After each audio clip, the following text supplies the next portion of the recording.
Jadi suatu saat Jibril ini jagungan kira-kira gitu sama Rasulullah. Tahu-tahu langit itu gemuruh. Karena langit gemuruh, kata Jibril, terus semuanya ngangkat kepala ke langit. Ini pintu langit baru ini dibuka, yang sebelumnya tidak pernah dibuka seperti ini. Turunlah malaikat, yang malaikat ini pun malaikat spesial, yang nggak malaikat murahan lah kira-kira gitu, yang nggak pernah turun ke bumi kecuali juga saat itu. Dengan penyambutan yang luar biasa, dengan semuanya tidak pernah terjadi. Hanya karena bahas surat Fatihah. Saya baca tentang Fatihah ya, karena sampean pasti sering baca Fatihah. Supaya sekaligus jadi jimat lah gitu. Jadi kalau kamu sering di jalan-jalan yang mungkin sepi, atau mungkin kan tidak semua teman Grab itu nasibnya bagus, yang di Semarang Jogja, mungkin yang di Kalimantan, di Papua kan ada yang 10 kilo gak ketemu rumah, ya kan? Yang lihat di TV-TV itu kan kasihan kan, sudah 10 kilo gak ketemu rumah, penumpangnya kuwekar preman tuh kan, ini makan orang enggak kan, kan ujiannya dua. Kalau penumpangnya cantik itu ya kecoba syahwat, kalau preman takut. Jadi orang itu selalu ujian itu. Sedengan itu kan jarang orang itu. Jadi kalau penumpangnya perempuan cantik ujiannya itu syahwat, kalau preman ujiannya ketakutan. Kalau orang yang lemah bawa uang ujiannya kamu ingin garong. Jadi hidup itu memang semuanya ujian. Liyabluwakum ayyukum ahsanu amala. Makanya saya sering ditanya oleh teman-teman, Gus, nah ujiannya kenal wong wedok elek piye? Sama, kenal wong ayu ujiannya syahwat, kenal wong elek ujiannya ngenyek, itu sama-sama dosa. Syahwat ya dosa, ngenyek juga dosa. Wah elek keriting untune metu ya dosa, ngomong gitu. Kadang-kadang orang berpikir enak kancanan wong elek gak dosa. Kata siapa? Kancanan wong elek itu ya dosa, karena bawaannya ngenyek. Ngenyek itu menyepelekan itu. Makanya saya itu ya nggak mau berteman sampean. Nanti kan bawaannya ngenyek atau seneng ya tidak tahu. Ya sudah, ada takdir saja, kalau ketemu ya tak ulang ngaji gitu. Tapi ini ngaji terakhir, setelah ini ngaji biasa aja, tidak usah resmi gini. Ngaji kok resmi aneh. Pokoknya nanti suatu saat kalau pandemi sudah berlalu, saya akan ngaji Rebone. Lalu ini ngaji. Ini ngaji yang kurang bagus karena ngatur kiai kurang berkah ini. Nanti tapi ya lumayan lah, masih mau ngaji. Ngaji kok tanggal ini, jam ini. Sekarang suatu saat kamu tak panggil, Mas Wahyu datang ke sini jam ini, tidak mesti bisa. Mungkin pas ada acara apa, maaf ke sini pas ngecek, pas apa. Gitu. Jadi ya sudah, tapi tak maafkan, enggak apa-apa.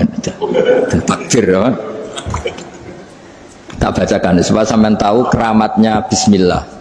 Nah sebelum saya bacakan Bismillah Fatihah, tak beritahu tentang ilmu tafsirnya, karena ini penting sekali.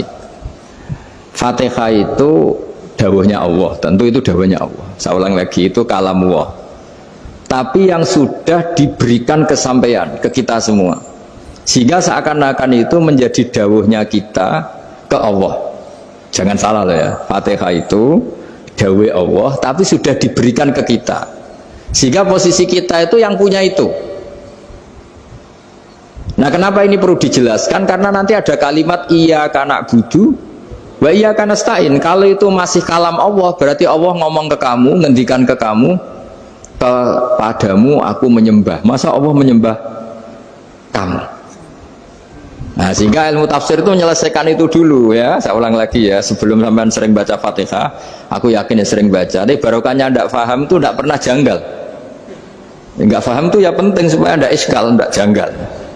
Sebetulnya di kalimat itu ada yang janggal. Kalau Fatihah itu kalimatnya Allah atau kalam Allah, bagaimana dengan kata-kata iyyaka na'budu? Masa Allah ngendikan ke kita, kepadamu kami menyembah? Masa Allah menyembah kita? Maka penyelesaiannya secara ilmu tafsir gimana? Semua ulama mengatakan, bukan satu dua, semuanya mengatakan di Fatihah itu semuanya diberi kawalan kalimat. Saya ulang lagi ya, di Fatihah itu semuanya diberi awalan kalimat qulu, katakan wahai hambaku begini. Ya, katakan wahai hambaku begini. Nah, begini ini pelajaran dari Allah yang sudah diberikan ke kita. Terus kita mengatakan bismillahirrahmanirrahim, alhamdulillahirabbil, termasuk kita mengatakan iyyaka na'budu wa iyyaka nasta'in. Jangan bayangkan Allah ngendikan ke kita. Kalau Allah ngendikan kita berarti gini, hei wahyu ihdinas siratal mustaqim, tunjukkan saya jalan yang benar. Nah nanti kamu terus, ya Allah Anda aja minta tolong saya minta tolong siapa kan, jadi panjang kan. Ya saya ulang lagi ya, jadi itu di ulumul Quran diterangkan gimana, sebelum baca Fatihah ya. Fatihah itu kalamullah, ngendikane Allah, tapi yang sudah diajarkan ke kita dan sudah milik kita, sehingga kalimat itu menjadi milik kita. Tapi ya kalamullah, tetap kalamullah, tapi sudah menjadi milik kita. Udah paham ya? Ya pinter nah. Ya, karena kalau tanpa penjelasan seperti ini, Anda akan iskal. Bagaimana Allah, iskal itu janggal. Bagaimana Allah mengatakan iya anak budu? Kan jadi aneh kan? Ya, jadi tak jelaskan secara ilmiah ya. Jadi kata ulama-ulama tafsir, ayat-ayat Quran seperti ini sebetulnya dimulai dari kulu apa? Meskipun nggak dilafatkan. Itu kan sama dengan qul huwallahu ahad Muhammad, katakan kalau Tuhan itu satu. Ya namanya Quran itu kan kalam Allah, membina nabinya, membina umatnya. Makanya dikatakan atau enggak, di sini tersembunyi kata qulu, katakan. Ya. Jadi ya ibarat apa itu? Kamu ngajari anak kamu lah. Le, panggil jenengan bapak kulo.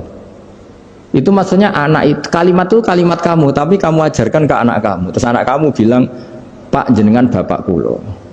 Nah ketika kamu mengatakan jenengan, bukan kamu mengatakan jenengan anakku, berarti anakmu itu bapakmu, kan lucu kan. Anak kamu ajari jenengan bapak kulo, kamu engkau bapak saya. Terus anak kamu mengulang jenengan atau kamu bapak saya. Berarti itu kalimat yang kamu ajarkan, tapi sekarang sudah milik anak kamu. Kalau itu kalimat kamu kan lucu, masa anak kamu bilang bapak. Nah itu seperti itu. Jadi ulama memberi solusi atau jawaban iya karena abudu. Iya itu sebelumnya ada kata-kata kulu, katakan wahai hambaku, hubungan kamu dengan saya adalah katakan iya karena abudu wa iyyaka nasta'in. Terus hubungan kamu dengan saya katakan juga dalam doamu ihdinas siratal mustaqim. Jelas ya, jadi itu kalam Allah yang sudah milik kita karena diajarkan Allah untuk kita.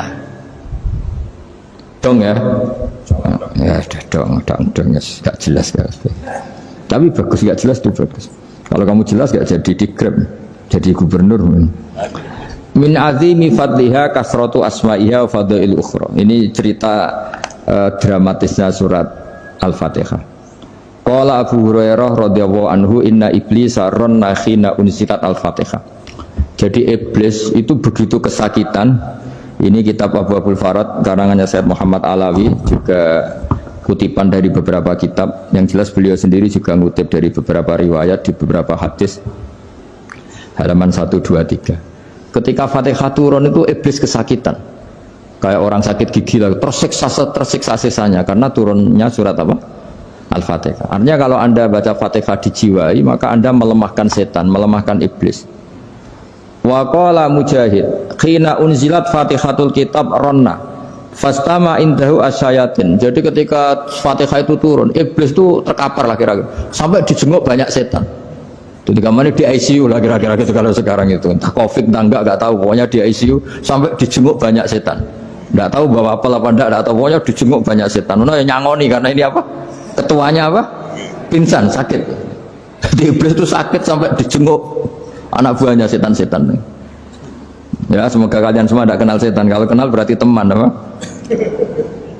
Wa qalu misla dzalik wa qala lahum laisa mimma taquluna syai'un walakin unzilat suratun laisa ajruqa ilya illa an harramahu alaihi nar jahannam. Saya ini bukan sakit fisik kata iblis. Kamu tidak usah jenguk saya, datangkan dokter terbaik, tidak usah. Saya ini tidak sakit fisik.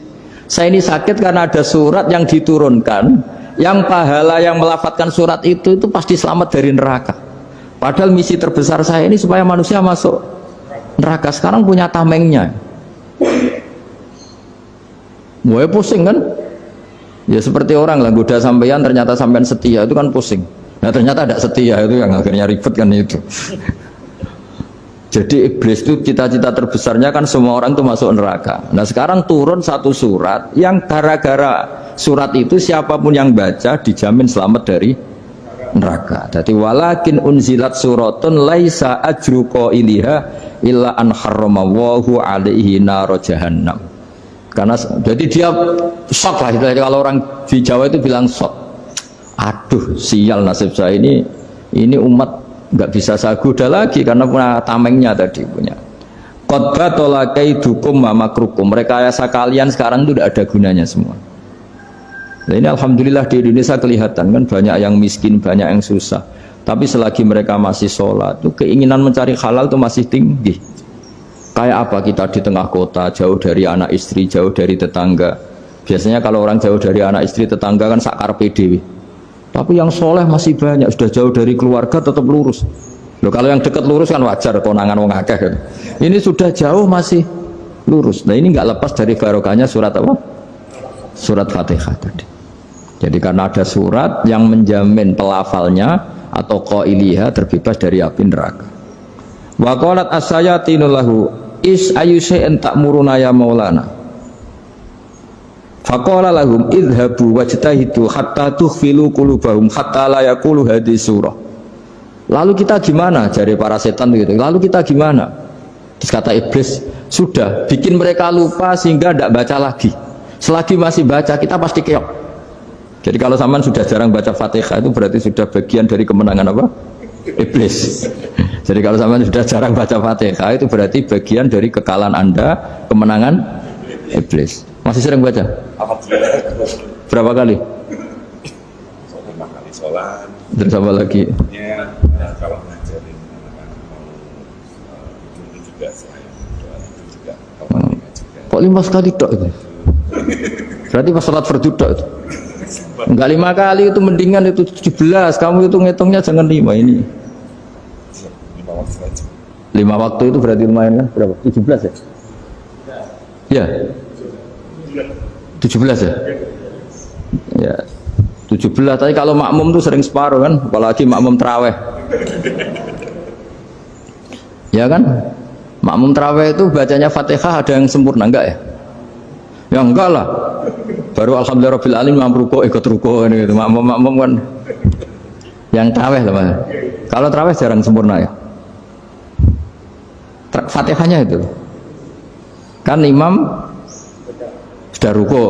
Kamu bacanya Fatihah sampai mana biasanya? Baru setengah ya. Ya paling pas terawih aja kan enggak sempurna ya. Apalagi kalau imamnya sing kilat tuh waduh malah. Nah ketika Fatihah itu sebegitu keramatnya, sebegitu topnya, itu setan rapat, singkat cerita itu yang tadi dipimpin oleh iblis yang sedang terkapar apa?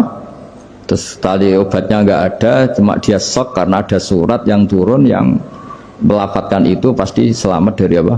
Neraka. Nah ini gimana saran Anda? Terus sarannya adalah bikin orang-orang itu lupa, tidak baca Fatihah. Nah ini rapatnya iblis. Izhabu wajtahidu hatta tufilu qulubahum hatta la yaqulu hadhihi surah. Kala yuksiru qira'ataha wa la yakunu lahum ajrun wa thawabun bal yakunu lahum adzabun wa iqabun. Jadi saya mohon selama ini Anda sudah baca, tapi mungkin hanya rutin saja. Napa rutin saja? Jadi barokahnya ngaji ini kamu punya kekuatan atau punya semangat membaca karena ini surat yang luar biasa. Ibarat gini, kalau sampean tanya, saya juga sering mikir. Masa Gus hanya surat kok punya kekuatan seperti itu? Di dunia ini kata Allah, mulai Nabi Adam sampai kiamat, nggak ada yang bisa menandingi kekuatan kalimah. Kalimah itu kata-kata. Nggak ada yang bisa menandingi kata-kata. Misalnya Anda nge-grab, berangkat istri cuek, berangkat cuek. Itu beda dengan ketika meskipun satu kalimat. Wes Pak, muga-muga dilindungi pangeran, mungkin-mungkin jenengan selamat. Itu menjadi teduh dan semangatnya luar biasa karena kayak mendapat support. Jadi kira-kira kalimat itu hubungannya kita dengan Allah, Fatihah itu seperti itu. Kamu melafadzkan satu kata-kata yang dibenarkan langit bumi, dibenarkan aras, dibenarkan malaikat, dibenarkan semua penghuni di dunia ini. Sehingga itu efeknya luar biasa. Itu seperti gini ya, kamu cerai sama istri, terus nikah lagi katut babon. 10 tahun anak kamu dididik, ibunya benci kamu. Dan memang Anda layak dibenci. Duwidek. Dan sampai nggak pernah manggil kamu Pak. Suatu saat Kamu tentu rindu kan ingin dipanggil bapak oleh anak kamu. Suatu saat anak ini manggil kamu Pak E. Itu senengnya bukan main, hanya sebuah kata-kata. Makanya kadang-kadang orang itu tanya sama kiai, ijazah lafadz ini gunanya apa sih? Itu ijazah-ijazah itu untaian kata-kata. Yang kata-kata ini dibenarkan langit dan bumi dan aras dan para malaikat, sehingga efeknya itu luar. Nah ibarat seperti itulah, kamu melafadzkan Fatihah itu melafadzkan kata-kata yang dibenarkan Allah dan Rasul dan semua malaikat, semua penghuni langit. Maka ini efeknya pasti luar. Nah di sini lah orang-orang dulu itu tahu keramatnya itu, sehingga ketika melawan Belanda, melawan Jepang dulu itu kalimat-kalimat itu menjadi mantra yang luar biasa. Doa lah, doa yang luar biasa. Tapi di era modern karena orang sudah tidak ngerti itu, dianggap itu mantra, jimat, khurafat, bid'ah, waduh ribet menemal. Sebetulnya tidak seperti itu. Memang kata-kata ini kekuatannya luar biasa. Sama kesakitan hati kamu juga karena itu. Ngojek wangilan. Lha apa di bojo kok kowe gagah tok kere. Wah, iku seling terus Gusti. Padahal kalimat itu kan tidak melukai secara fisik, tapi apa kerjanya sesuk saras-sarasen. Karena terus dengan pengadilan seperti itu kan, ngapain kerja demi perempuan yang seperti ini? Lagi-lagi kata-kata ini luar. Nah bayangkan kalau kata-kata itu adalah kalimat yang diajarkan Allah lewat Rasulnya, lewat malaikat Jibril. Kayak apa kekuatannya itu? Nah, kira-kira Fatihah itu gitu. Kalimat yang baik, kalimatan thayyibah diajarkan oleh Allah dan Rasul. Kayak apa kira-kira kekuatannya? Pasti luar biasa. Wong support yang dikatakan istri kita, anak kita aja luar biasa, apalagi ini support yang diajarkan Allah dan Rasul. Ya makanya saya mohon kalau baca Fatihah, baca kalimat-kalimat thayyibah ketika sholat itu dijiwai. Ya misalnya Rabbana lakal hamdu mil'us samawati wa mil'ul ardi wa mil'u ma syi'ta min syai'im. Engkau zat yang layak dipuji, dan pujian ini memenuhi langit dan bumi. Karena kita tahu nggak ada sejengkal di alam raya ini kecuali di situ ada rahmat Allah. Misalnya kamu bisa lewat sampai rumah saya, kamu mungkin anggap biasa saja. Coba kalau ngalami likuifaksi, tahu-tahu bumi ini ambles, bisa ngelewati yang likuifaksi itu luar. Tanyakan orang pernah ngalami likuifaksi di Sulawesi, itu melihat bumi bisa diinjak nggak ambles itu, wah luar. Sama nggak ngalami itu sehingga lewat bumi ya biasa aja. Coba kalau ngalami seperti tidur, biasa aja. Coba kalau ada gempa, bahwa bumi tenang ini sudah nikmat yang luar biasa. Masa kamu ngakui nikmat nunggu digituin? Ya kan? Nah, makanya baca Fatihah dijiwai lah, bahwa ini kalimat yang luar biasa. Nah, saya teruskan ya. Warwa Muslimun fi sahihihi an Ibnu Abbas radhiyallahu anhuma annahu qala bainama Jibril alaihi salam qaidun dan Nabi sami'a naqidan min fawqih. Farofa ra'sahu faqala hadza babun minas sama futihal yawma lam yuftah qaddu ilal yaum fanazala minhu malakun faqala hadza malakun nazala ilal ardi wa lam yanzil qaddu ilal yauma fasallim waqal absyir binuraini qad utitahuma lam yu'tahuma nabiyyun qablak fatihatul kitab wa khawatimu suratil baqarah. Jadi suatu saat Jibril ini jagongan kira-kira gitu sama Rasulullah, tahu-tahu langit itu gemuruh. Karena langit gemuruh, kata Jibril, terus semuanya ngangkat kepala ke langit. Ini pintu langit baru ini dibuka, yang sebelumnya tidak pernah dibuka seperti ini. Turunlah malaikat, yang malaikat ini pun malaikat spesial, yang nggak malaikat murahan lah kira-kira gitu, yang nggak pernah turun ke bumi kecuali juga saat itu. Dengan penyambutan yang luar biasa, dengan semuanya tidak pernah terjadi. Hanya karena bahas surat Fatihah. Jadi ini surat yang luar biasa, pengawalannya lewat malaikat yang spesial, nggak pernah turun di bumi kecuali saat itu. Penyambutannya juga nggak pernah seperti itu, baru seperti itu. Jadi semuanya itu spesial. Nah kenapa ini spesial? Karena di situ ada isi puja-puji kepada Allah Subhanahu wa Ta'ala. Ada ikrar kita, Alhamdulillah Rabbil Alamin, Ar-Rahmanir Rahim. Ikrar ini penting. Kalau contoh paling gampang gitulah, kamu punya istri selama ini cerewet terus, suatu saat ngomong, Pak, tak angen-angen rawono wong lanang kayak sampeyan. Wah, itu langsung tidak ada lelaki sebaik engkau. Itu sama senengnya, masya Allah. Karena ada ikrar dari seorang istri ke kamu. Nah, bayangkan kalau ikrar kita sebagai hamba diakui oleh Allah Subhanahu wa maka ikrar ini akan dicatat sebagai kebaikan kita yang kita panen nanti di akhirat, karena ada ikrar. Kita ikrar bahwa alhamdulillah rabbil alamin, kita ikrar ar-rahmanir rahim, kita ikrar maliki yaumiddin, kita ikrar iyyaka na'budu wa iyyaka nasta'in. Sampean misalnya jadi orang Indonesia, ketemu orang Indonesia yang makmur di Jerman, terus lupa Indonesia. Kamu orang Indonesia? Enggak, saya enggak orang Indonesia. Mangkel gak kira-kira? Mangkel. Karena salah ikrar kan gitu.